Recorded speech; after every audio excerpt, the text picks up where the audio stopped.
Israel has been taken to court by South Africa, accused of genocide against Palestinians, and Jeremy Corbyn has been part of the South African delegation at the International Court of Justice at The Hague today. And viewers on GB News can see pictures now of the former Labour leader outside the courthouse. Well, to discuss this, I'm joined now by our security editor, Mark White. Mark, thanks for joining us on the show. So, a dramatic legal case with severe ramifications. Talk us through it.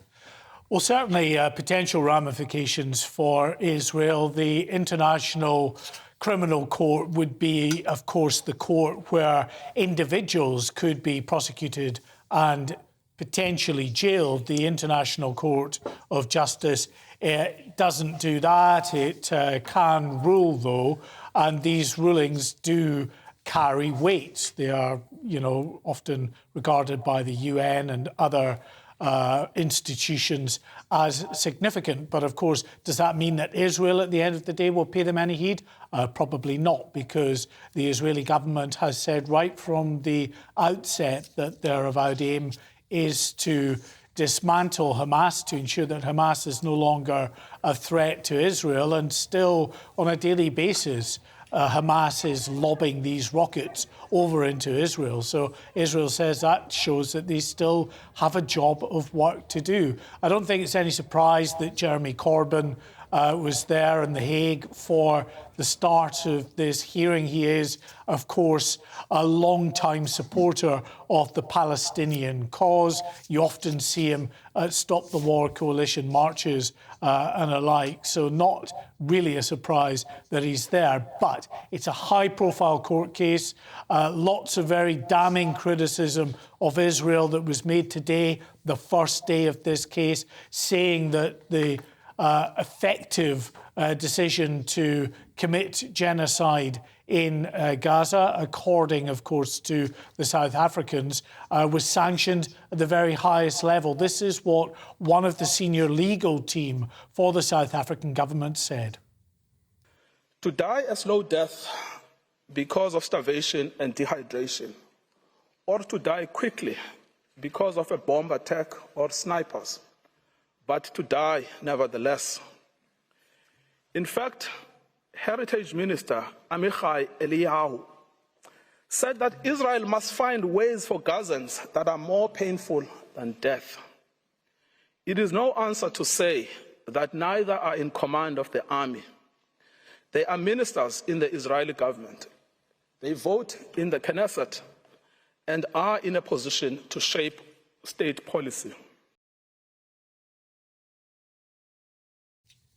So in terms of what Israel is saying, Martin, they are completely, vehemently denying the accusations that have been made by South Africa. They say that they've gone out of their way to try to ensure that the civilian population can have safe passage, for instance, from the north of Gaza to the south, to areas where the bombing is not as intense. But they say the problem, and it's been the problem from the very outset of this conflict, is that Hamas very cynically uses the civilian population in Gaza to hide and use effectively as human shields by putting its rocket firing infrastructure and other terrorist paraphernalia right in the heart of these civilian communities. Mark, can I ask you a basic question? The United Nations, the Red Cross, the World Health Organization, governments around the world have been queuing up to attack Israel. What on earth has any of this got to do with South Africa? Well, there is a long-running issue between South Africa and Israel, and that really dates back to the apartheid regime, where Israel had close links with that South African government. It has been accused by the now government of South Africa of interfering and being responsible for propping up and supporting that apartheid regime. So they are not at all friendly nations. So South Africa has skin in the game, if you like, in that it has been a long-term critic of Israel. So that is, I guess, one of the driving factors for South Africa. But South Africa say, look, the reason they're doing this is because they want to highlight what is going on in Gaza. They want to support the civilian population there. They, as I say, are very, very concerned at the way that Israel is prosecuting the war. OK, Mark White, thanks for that update. A lot of people might just say, well, how about just sorting your own country out first? Anyway, a post office investigator has denied claims he and others behaved like mafia gangsters. That's in the next hour. OK.